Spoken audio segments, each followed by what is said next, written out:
everyone. My name is Erica Osman, and I did my research over pressure ulcer prevention. Pressure ulcers are a big problem in the healthcare setting, but especially in nursing homes. This is because the elderly have soft, fragile skin, which can cause easy breakdown. They also have factors such as poor appetite. They may be incontinent, which the urine and feces can cause skin breakdown. They also may be bedbound, which when someone stays in the same position for a long time can also cause skin breakdown.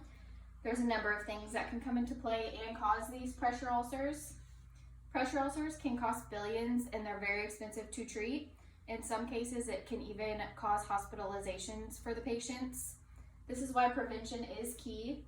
Some research has showed that if you screen those at risk, then you can focus more on the patients that are more at risk versus the patients that are lower risk, and you can use your nursing time to treat those patients. Some examples would be educating the staff on pressure ulcer prevention. You can also use alternating air mattresses for the patients more at risk or those who already have pressure ulcers. And you can also try to increase the protein in the patients that may be underweight or have a low protein intake or poor appetite. So the problem in my research was bed sores, also known as pressure ulcers. These can develop from prolonged pressure on an area of the body, which causes the tissue to break down. This can occur very fast, which is a big problem in nursing homes, especially because sometimes things develop quickly and they may not be caught for days later, which causes even more problems for the patient. Patients are at risk for infection when they do have a pressure ulcer. It's an open area, sepsis can occur, hospitalization can occur, and they're very costly to heal. The first research study that I researched was based in a hospital in China. They had 275 nurses go through training. Before, the nurses couldn't really identify who was at high risk and who was a lower risk for pressure ulcers, but afterwards they could decipher the characteristics that put patients more at risk for pressure ulcers, such as being bedbound, being incontinent, being underweight, or having more bony areas from being underweight, which the prolonged pressure on that bony prominence could cause breakdown. The second research study was based in Sao Paulo, Brazil, and they did a refresher course for their nurses. Nursing is an evolving career with new discoveries every day, so staying up to date and refreshing education for nurses is very important. This course definitely helped the nurses.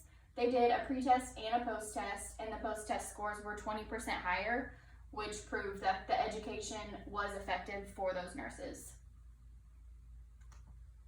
My third study was in the Republic of Ireland, and there was 150 people involved in this study. They also underwent intervention, but they decided that the sample size was too small for the results to be clinically significant. So they recommended increasing the sample size and retrying the study to see if a larger sample size would cause the research study to have significant results in the end. The fourth research study was based in 5 hospitals that came together, and all 5 hospitals had low performance rates on their pressure ulcer prevention. So they decided to take their medical surgical nurses and put them through a cognitive and behavioral classes. The goal for this was, can we get nurses to want to care more and treat for these patients and prevent the pressure ulcers, go out of their way to take the extra step to do the prevention measures and the treatment measures once they do have a pressure ulcer. But behavioral intent is hard to influence, and they came to the conclusion that these nurses already wanted to help their patients, and I think that's why a lot of people go into nursing school and into the nursing career in general, because they want to help and they want to treat patients. And then the last study was a patient care bundle to prevent hospital-acquired pressure ulcers. So a patient care bundle is usually 3 to 5 evidence-based practices that are proven to help any situation which you're trying to prevent. In this case, it was pressure ulcers. So they put this bundle together with multiple different evidence-based practices that were proven to help decrease pressure ulcers, such as turning and repositioning, increasing the protein, things like that. So they stacked multiple practices to prevent pressure ulcers, which in this case it did help, and the results were a decrease in pressure ulcers, but the sample size was again very small, so they decided that their results were insignificant. So for my PICO, the problem was the population was employees in the nursing home, and my intervention was wound education and wound prevention education. That was compared to no education, and the outcome would be a decrease in pressure ulcers. For my theoretical framework, I did Calcaba's theory of comfort. This puts comfort in the center of nursing. I think a lot of nurses try to keep their patients comfortable and at ease at all times, so that's why I chose this theoretical framework. This is based on 3 different things. The first one was relief, and that's when the patient's needs are met. The second was ease, and this is when the patient is content and free from anxiety. And the last one is transcendence, and this is when the patient can rise above the challenge that they are facing. For my design, setting, and sample, I would do half the employees would undergo the wound education and prevention education with their mandatory in-service, and then the other half would just do their regular in-service. This study would be 3 months long, and all pressure ulcers would be recorded during these 3 months. So those with the extra education would take care of the north wing, and those with just their normal in-service would take care of the south wing. And then the north wing would see a decrease in the pressure ulcers because those employees taking care of the north wing would have the extra wound education and prevention education.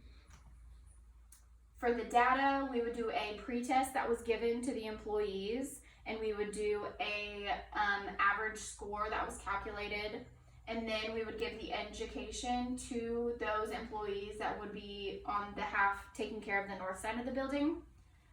After the education, we would do a post-test for those employees, and hopefully that post-test would have an increase in a score after the education, proving that the education was effective, they did learn something from it, and then those employees would go out caring for the residents, and the pressure ulcer rate should go down on the north side of the building.